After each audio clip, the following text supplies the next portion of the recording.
Deepens. Are you ready? Welcome to the Carping Mad diaries. We're doing it. We got the footage from the day we first started carp fishing. We took a video camera with us. We were mad for it. We were with mainline pretty much from day one. We'd always wear a mainline t-shirt, a mainline hat. It was fishing. Just everything was fishing. It's cost me dear. Wives, there's about 10 wives on here. Company pensions, you name it. But when them two books come out, Carping Mad and Carping Mad 3, it was all my dreams come true, because I just love fishing and I'm forever grateful for everyone who bought it and has enjoyed it. You know, we had a laugh. Our fishing was never about catching fish, it was about catching fish and having a laugh. And I loved it from the second that porcupine quill float went down when I was 7, 43 years ago. They bought me a fishing kit and they said, oh, Mum said he won't do that, he's wrong. They didn't have ADHD and all those things diagnosed them days, so he'll never settle. Bip, bip, bip, bip. 3/4 of a pound rudd, and that was it, game over. I want to fish. A few years went by, you know, fished a lot. Then obviously you get to 18 and you find motorbikes, alcohol and women. You don't fish then, do you? If you do, you're a dick. So I got back to it when I was 22. That's about the age I was when this video started. Young, slim, many burgers ago now. There's many people out there, I couldn't even hold a torch up to them when it comes to angling ability, but there's not many people that have had the laugh that we've had along the way, and that's why it's been so much fun. And that's the whole spirit of Carping Mad. We've got this footage. A few people have said, let's just stick it together and throw it out there. This was never filmed properly. It wasn't filmed on them tripod things. I've got one here. It was just a hand looking at the thing, and you know, I've got a few years worth of stuff to do, to go through. I've got Colin Brook stuff, you know, I've got the Catch-22 syndicate with the fish are all old and scaly ones that John Wilson has stopped. There's some good stuff, and there's a bit of, you know, tomfoolery going on, so we'll put it together. It's not designed to give it anything, it's just for the few people who are interested to have a laugh. So here we go. It's Carping Mad the diary. Hope you enjoy it. Are you ready? Yes, we are. Yes, we've been ready a long time.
Welcome back to the Carping Mad diaries. It's 1998 and we've done alright the year before, in 97, on the Catch Syndicate. Had a few 20s out, done alright.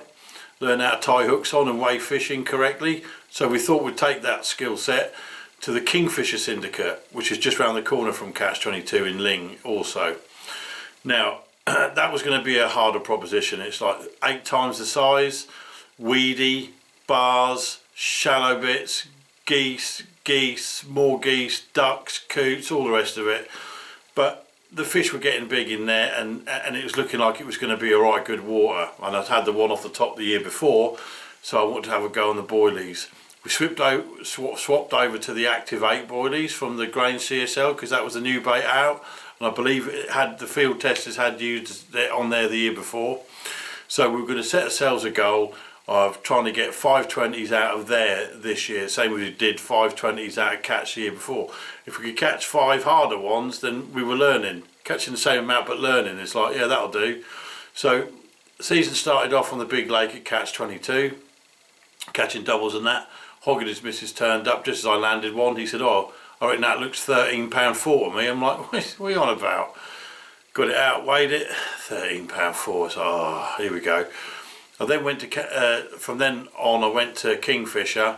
Started off on the 14th of February on Valentine's Day. I always was a bit of a romantic. Bought her a box of chocolates, said I'll see you Monday.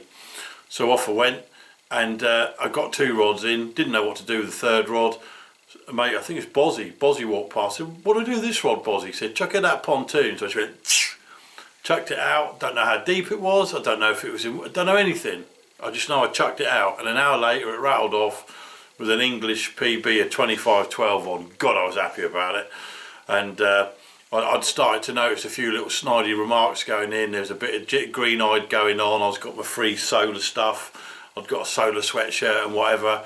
And they were going, oh, you look like a fucking marker float walking around. Typical jealousy and all that bollocks.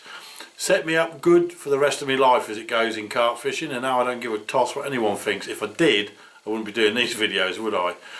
And anyway, so I put it in Carp Talk, new PB, caught at 120 yards range in a little silk pocket at the back of a gravel butt, all that bullshit.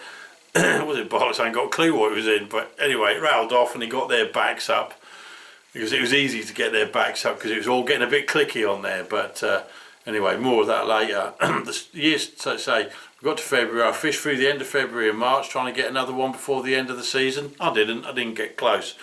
But as I was walking back on my last session, a lad called Lee landed a 35-12, and it was like, hey, these fish are getting big in here, this is going off. And I couldn't wait to start the year on the big, you know, on Kingfisher and get amongst the better fish and hopefully try and catch an English 30 or something like that. Stuff the dreams were made of back then. So here we go. Kicks off on the big lake, and then we'll go straight into finishing off the season on Kingfisher before we go off to France. All right. £13.4. Is it really? £13.4. You couldn't talk that up, could you? Well, Well, he could. He just can't do it for himself. There's pecks on it. It's a lovely looking fish. Beautiful. They all count now, don't they? Oh yes. Look at the scale Oh, that's on there. beautiful. That's a lovely fish. Bit of paddle on it. Gold on the end of that tail. Gorgeous. £13 4 ounces, as predicted by Jonathan. Spawning. Camera shot, Ray? Yes. Absolutely. Kingfisher.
In the May, we had our first gauntlet challenge. That was a little thing we did, north versus south, and it all started because I'd done Lockie in the January with that 30-pounder from Les Quis. So we had like a little rematch. There was 4 of my team, Hog, Lorne, Magnet, Danny Fish Magnet and me, and on their team was Lockie, Tob, Andy and Chris. Chris was the manager of Fats and Small, I believe, and also DJ for Renaissance. So quite an accomplished fellow in the music industry. The whole match was on points. 1 point for a double, 2 for a 20, 6 for a 30, 15 for a 40, 25 for a 50. The most amount of points wins the Gauntlet Challenge trophy. It's all about having a bit of fun and a wind up. We jumped on the coach and off we went, and it was the start of quite big things. And then we did well the year after that, but we'll talk about more of that another time. So off to Les Quis we go. We're up for it, and it actually went quite well for me because I got my third 40 from Les Quis, and that meant I had one from all of the main lakes in succession as well, because I fished the old lake. So happy days. The other thing to remember from that trip was the fact that Hog was watching the football and got a belting run, and he went running out from the lodge, which isn't that far away, but he did manage to run straight into the toilet and knock himself out. We heard there was blood and lost glasses and stuff like that. He got the fish, but he was out in open water. There was no danger, there was no snags or weed or whatever, but he did require some medical assistance, which obviously we didn't take the piss out of that whatsoever. Lorne, Danny, Hog, me. Look at the calendar for the 16th of May. It's Les Quis, the Gauntlet Challenge. We are here.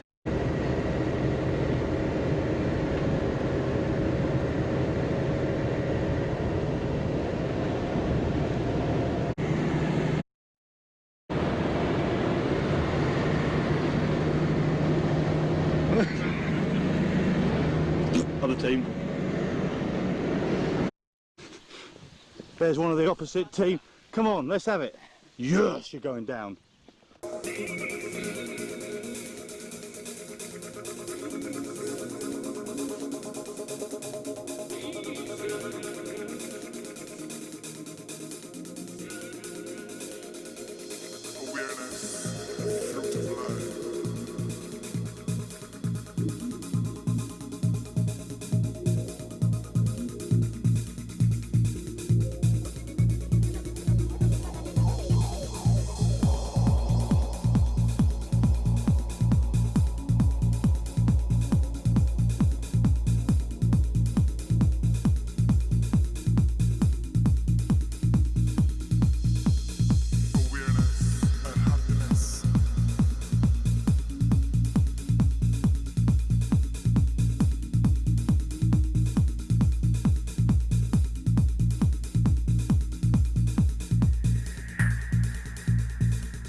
go with you.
You won't be drinking it.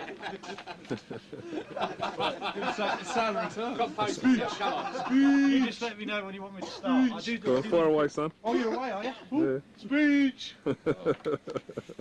Oh, Spooglemore! Oh, Spooglemore! Oh, Spooglemore! Oh, Spooglemore! Right. Little side bit to the match there. Keep the red flag fine. Best dressed carper. Yeah, right. Points at the end of the match. What was it called again? The Gauntlet Challenge. Mark 1. Mark Throw down it? Yeah, Mark 1. Alright, don't get to that bit yet. look at me! Me! Me! Just give it me! Me! Right. I know funny angles. 189 points. Oh, sorry, 89 points to Norfolk.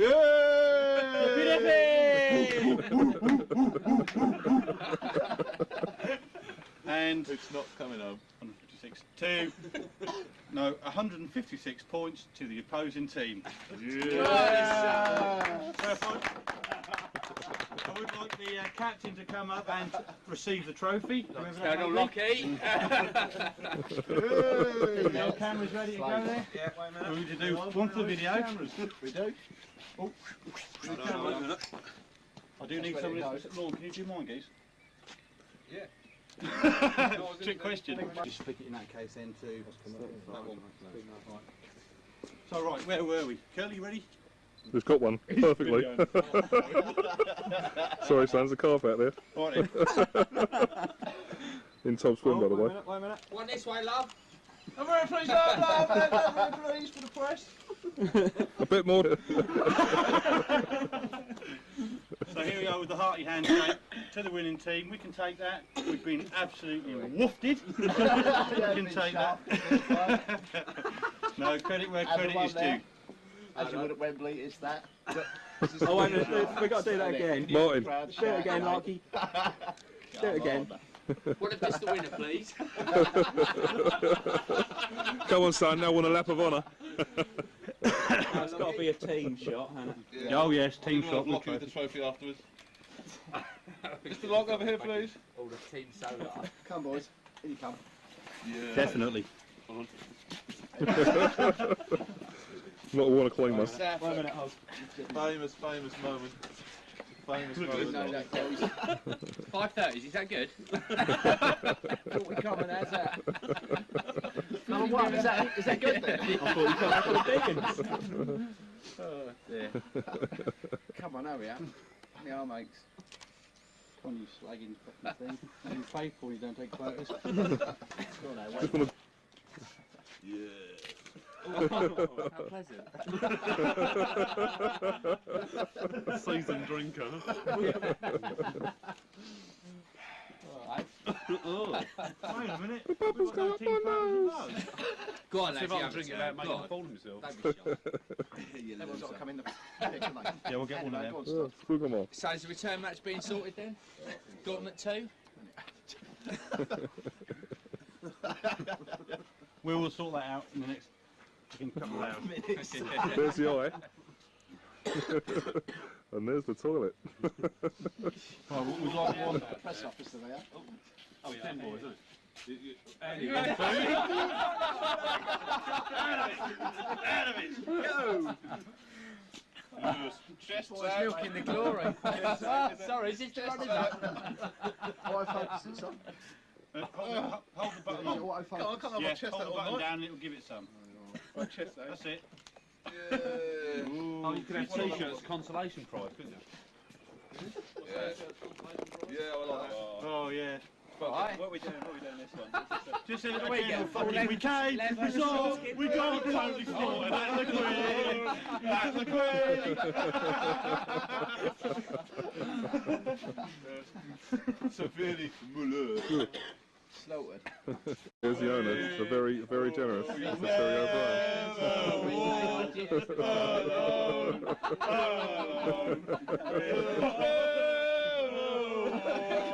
Unfortunately, that's all, folks. The tape's about to run out. And as you can probably imagine, it all got a lot worse a lot later. So, June came along and we're off to Kingfisher. Couldn't wait. I was nervous. First time we'd fished a weedy water. I'd spoke to Tom about it and he'd said, don't worry mate, flick it in the weed. Put your PVA bag on, punch it in the weed, fire some boilies round it. They feed in the weed. Don't worry about it. Always remember it, feed in the weed, feed in the weed. I'm like, oh, okay. So, I went down there and pretty much straight away I caught a nice scaly 20 and I'm thinking, well, this is all right. And then I caught another one and then I went sick from work with food poisoning, a terrible beef burger. Needed 4 days off because I was Black and Decker. And I hadn't caught a thing. So Robbie Aylock caught a nice 30 and I was like nowhere near the fish. And I was walking back to my car and I found some fish at the back of the Jib Island and I thought, oh, she's going to have to wait. I'm going to have to do another night. Didn't have a mobile phone at the time, so found a landline, left a message, you know, sorry, I'll see you the day after. Didn't really matter, I was in enough trouble after the old Valentine job. So, the fish were there. Next thing I know, I've caught 2 on at the same time, straight away, within an hour. I got there at 4, caught them at 5. By the time I went down the next day, I'd caught 5 in 8 hours with another 25 pounder. I'm like, let's have some of that. And it went well. I went down the next time, I caught another 20, then another 20. Before I knew where I was, by the end of June, I'd caught 10 fish, 3 doubles and 7 20s, and I was over the moon. None of the big boys, but I was catching on my bogey water. So I'd caught the same amount of 20s as well as I had the year before, so it was just all going well. Here's them fish, there's some nice ones in there as well.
So July come along and we're back to Les Quis again on what we call the bonus trip. Although for some reason we didn't expect it. So even though there was a little bit frosty at home, me going, I went and I decided to enjoy myself. And it was coming together. It was really coming together for us at Les Quis. We'd really got the hang of it. Went on the shallows on the Elf Lake, which can be a bit of a moody swim, apparently, allegedly, back in them days. I had 5 doubles, 13 20s, 5 30s and a 40, and everyone's like, oh, fair play, mate. And I'm like, happy days. I come home full of the joys of spring, and I absolutely loved it and couldn't wait to get there again.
So I came back from Les Quis, happy as you like, record week for me.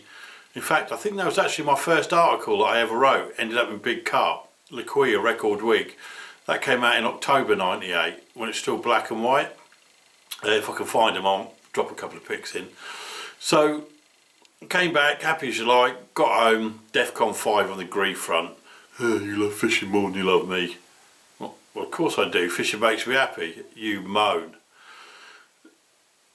Realised it was probably getting close to time to move on and get that sort of like thorn pulled out of my foot, but either way I carried on fishing, caught nothing, my heart wasn't really in it, and I went down there at the end of July and walked on the point of Kingfisher. You had any mate, to a so-called mate? Nah, I had nothing, boy.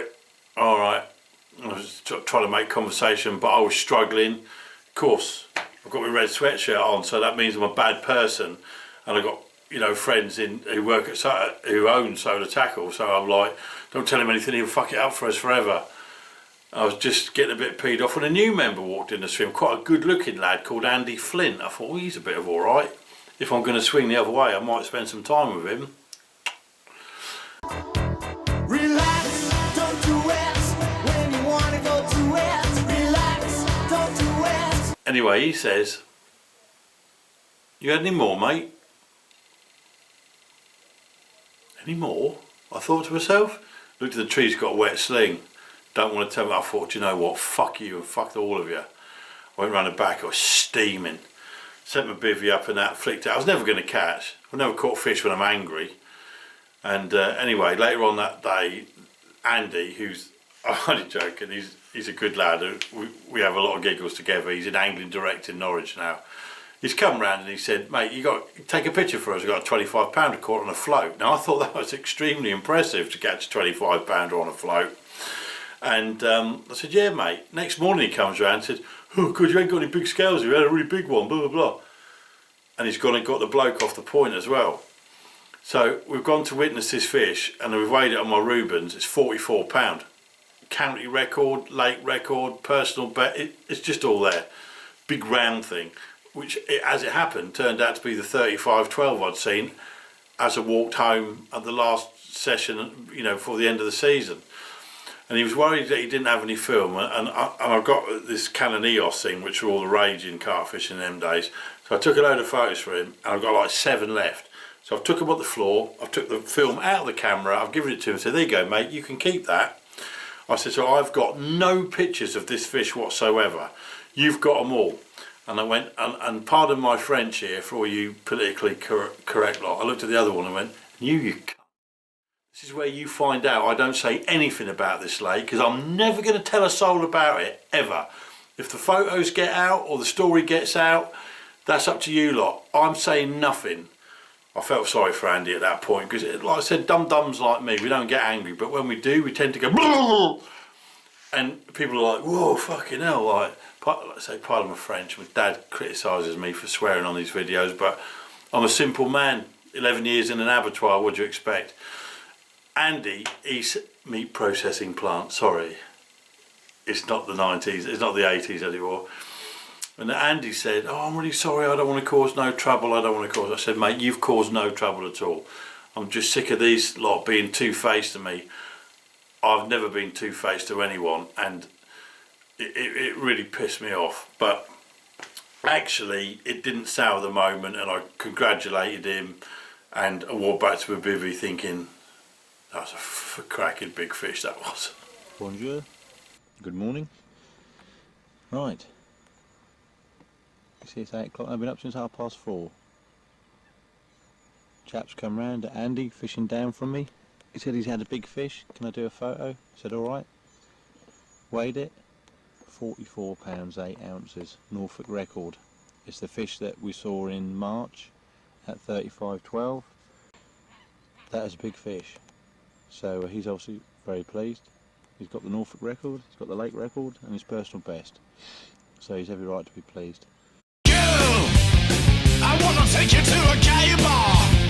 I wanna take you to a gay bar. So, Tom knew I was in trouble on the home front, and he also knew I was getting a bit of bother down the lake and I just wasn't in a good place at the time. So he says to me, look, I've got Jim Foster on the trip in August, like it's the 8th or the 10th of August, whatever it was.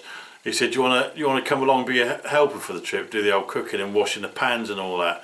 I'm like, yeah, I'll have some of that. That's just what I need. Screw talking to her and trying to sort all that rubbish out. Let's go fishing a week in France away from it all. So he said, well, you never know, might get an article out of it. As it turned out, I had the dustbin lid common at 42. It's my first 40 pound common, which is that one on the wall behind. We got some mileage out of that, I'll tell you. That was on the front of Total Carp, and it was on the front of Crafty Carp for that fish. And if I can remember, I'll put them into this little bit now. But Jim was there. We ended up doing an article called The Big Fish Story, and I'd also caught a 42 real dark mirror. It's almost 11. It literally had 2 scales on it. I think I read an article recently that would say it was a leather. I ain't getting into the debate, I can't be arsed with it. But we had a great time out in France, and obviously by the time I got home, Frosty the Snowman, it was well out of control. I just didn't care.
So we had a great trip to Les Quis. Got home, I was in trouble. It was DEFCON 28 million, and it was time for us to go our own ways. Didn't really worry me because fishing was more important. And we had a great trip to Les Quis. We got a great, article, the Big Fish Story in Catch More Carp, as it was in them days before it turned into Total Carp. And I didn't really fish much in England after that, and it wasn't until I think December, just before Christmas, when Tob said, fancy a couple of 3 days out there, have a laugh and that. I said yeah, so we popped out there and we had a few. A particularly brilliant scrap at distance. God, it's cold, it's like an ice cube. But quite good. We've got him in closer. So that's a good start. I don't know what the time is. It's 3:30 now, French. Got here at 9 o'clock. That's on French time now. Oh, is it? Oh, right, there you go. Yeah, so that's the first one in the bag for us, so we're pleased with that. I'm not going to give him too much air time because we're hoping for bigger things. So, 1st December 20. Solid. Yeah. And rouge button again. Do we have a December 30 here? This isn't too nice, this one. It's a big fish. Big fish.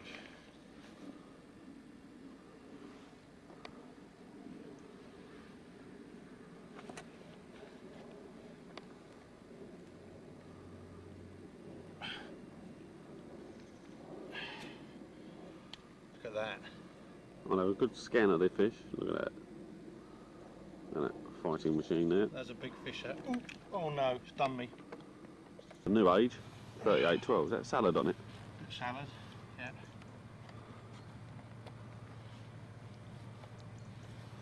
And that is a winter monster. Well, nice December carp. 2 days before Christmas Day. Spug's Christmas present. My Christmas present. About 2 hours left, so we might, with a bit of luck, get another one. Look at that. Look at that, eh? Eating machine. The Great Escape. We tricked it. We didn't think it could get caught in December. 1 double, 4 20s and 3 30s. Now we're angling. So when we were out of the Queen on a winter trip, we got back on the 24th of December, and Tob said in the car on the way home, if Lockie rang you up and offered you a job, would you take it? So I don't know, I'd got security, house, company pension, all that shit. And I'm like, I don't know. He knew I was proper carp fishing addicted, and if the truth be known, I'm sure Lockie did as well.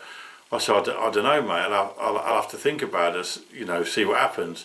When I got home, little green light was flashing on my answering machine. It was Lockie. Give us a ring, chap. Might have something for you. As it turns out, it was a job offer, but I'll go into that in the next video when I move down to Kent. And for the meantime, I'd got a couple of Norwegian lodgers, 2 brothers, Tor and Eric, and we used to have a lot of fun setting rockets off in wheelie bins, and I think that's probably a fitting end to this video. So hopefully see you next time when we get another 4 views. Take care, stay safe, flatten the curve. This is what happens, right, Tor's just going to go and stand over there. This is what happens when you've got 3 young blokes, of which one of them is a total idiot, who's got a lighter, a rocket and a wheelie bin. Right. I do feel a bit apprehensive at this moment in time because this is fucking stupid, let's face it. But here we go. We've now thrown it into the wheelie bin. Keep an eye on that.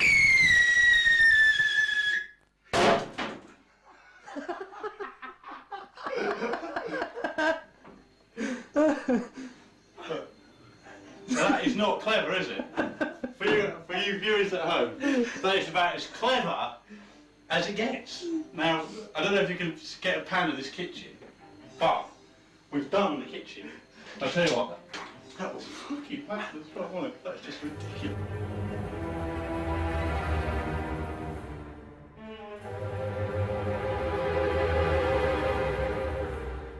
Spark TV.